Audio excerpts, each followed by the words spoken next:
Brozul Channel.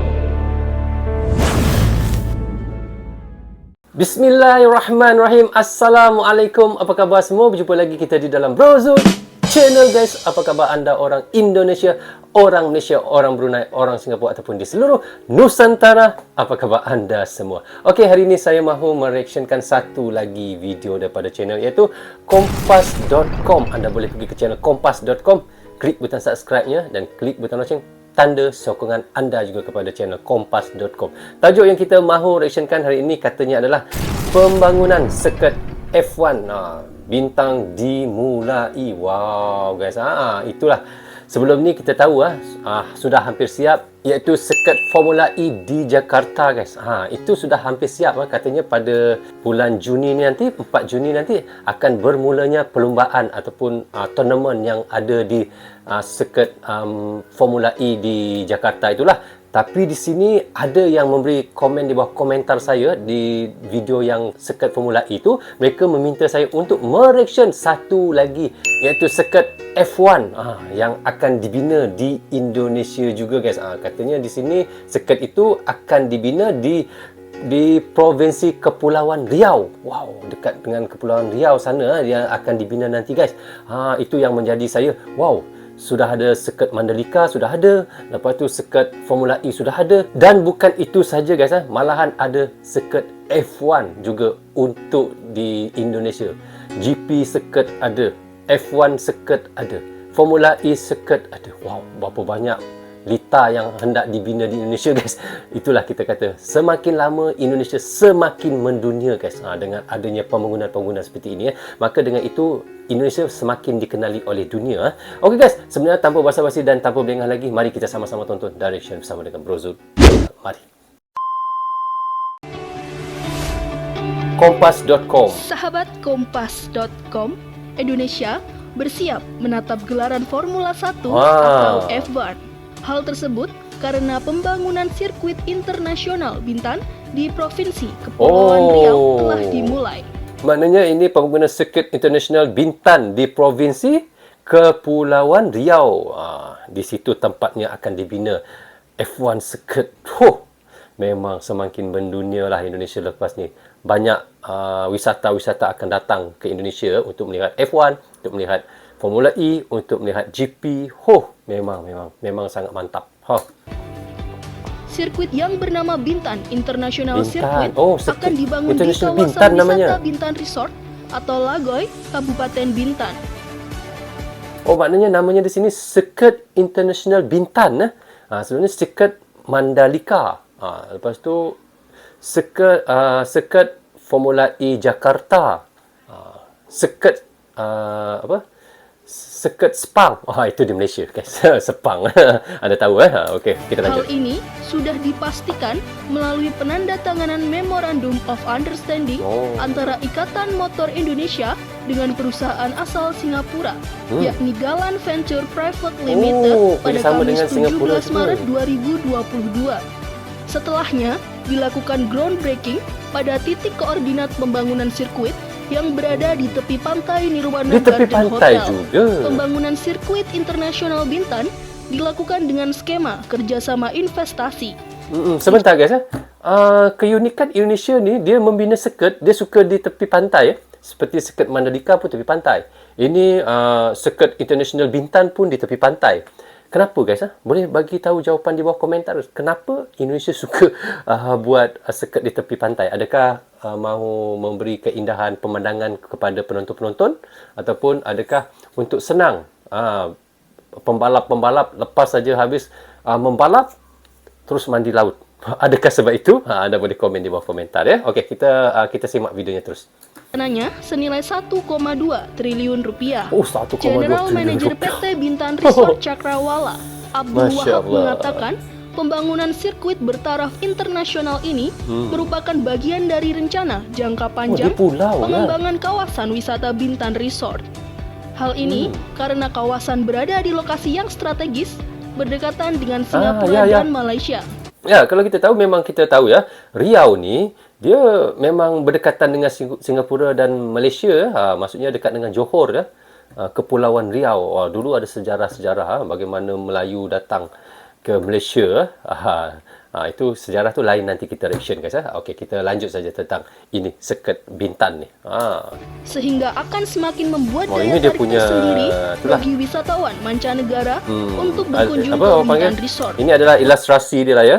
Usai penanda tanganan Memorandum of Understanding, Masya akan Allah. segera dilanjutkan proses perencanaan studi kelayakan lokasi yang dilakukan tim konsultan Mantap, Inggris mantap, yakni Jos. Populous. Pihaknya menyiapkan 3 lokasi yang memungkinkan dibangun sirkuit internasional Oh, Bintan. ini ya dia punya visual dia. Lokasi tersebut meliputi Lago Bay, Kepri Bay, dan Masya Allah. area berakit.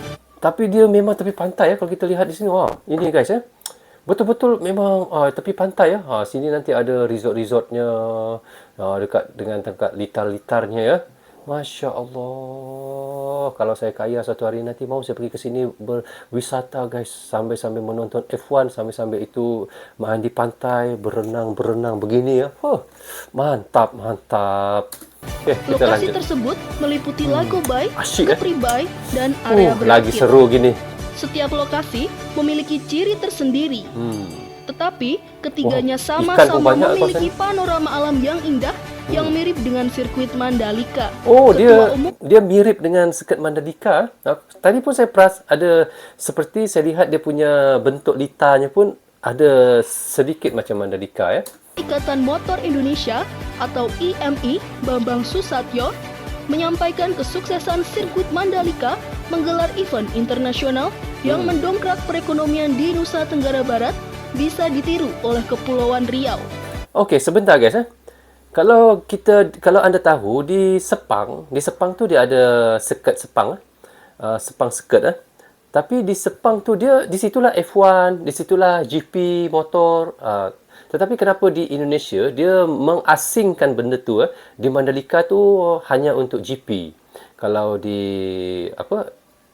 iaitu Sirkuit International Bintan tu untuk F1. Kenapa dia perlu asingkan? Kenapa dia tidak sekalikan saja di Mandalika tu boleh digunakan untuk F1 sekali, boleh digunakan untuk GP sekali. Kalau anda yang tahu, anda boleh juga komen di bawah komentar saya guys. Kenapa dia buat begitu? Hingga Formula E pun ada sirkuitnya sendiri di Jakarta juga.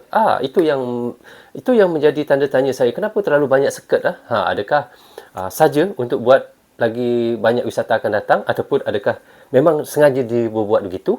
Anda boleh komen di bawah komentar guys. Okey, kita simak videonya terus. Okey, lanjut. Sebentar kita baca guys. Kalau nanti F1 digelar di Bintan, kita akan memperoleh dampak perekonomian yang luar biasa. Hotel-hotel penuh dan nama Indonesia khusus Bintan akan moncer ke seluruh dunia. Bambang Susatyo. Oh, maknanya saya faham.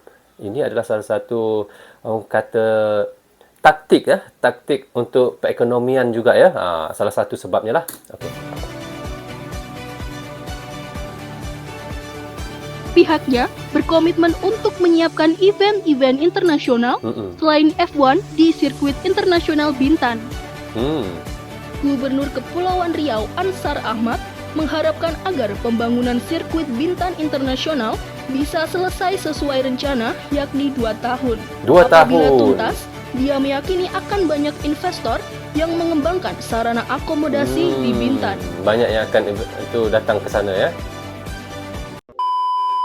Alhamdulillah kita sudah pun mereaction daripada channel kompas.com. Itu yang seperti saya katakan tadi di sedang kita mereaction tu tadi ya.